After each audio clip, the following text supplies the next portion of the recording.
Babae arestado matapos mahuling nagsilid ng bata sa isang maleta at inilagay sa compartment ng bus.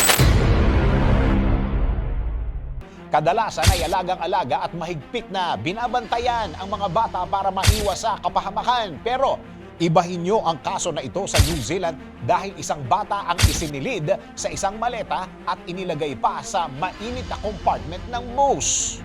Kung ano ang kalagayan ng bata matapos ang insidente, eto, binuksan ng bus driver ang luggage compartment ng kanyang bus nang mag-request ang isang pasahero na buksan ito habang nakahinto sila sa Kaiwaka North, dyan po sa may New Zealand.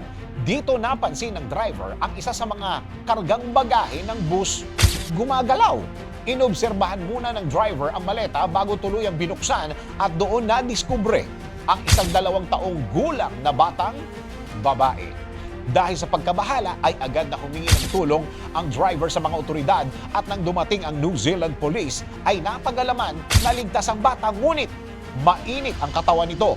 Bukod pa riyan, hindi rin tukoy kung gaano katagal na nakasilid sa loob ng maleta at ng luggage compartment ang bata o kung aling mga lugar ang dinaanan ng nasabing bus. Matapos nito ay inaresto ang isang hindi tukoy na 27 anyos na babae na siyang naglagay ng bata doon sa nasabing compartment. Hindi rin malinaw kung ano ang kaugnayan nito sa biktima at nahaharap sa kasong illegal treatment or neglect of a child. Samantala nakaligtas naman ang bata matapos dalhin sa ospital at sumailalim sa medical assessment. Sa mga manggulang diyan, ano ang tingin ninyo ang karampatang parusa na dapat matanggap nung babae? DWIZ Research Report. Report. Thank you for watching. Tuloy lang ang panonood at pakikinig ng tamang balita sa DWIZ News, DWIZ News FM Regional, DWIZ News TV, Aliw Channel 23 nationwide.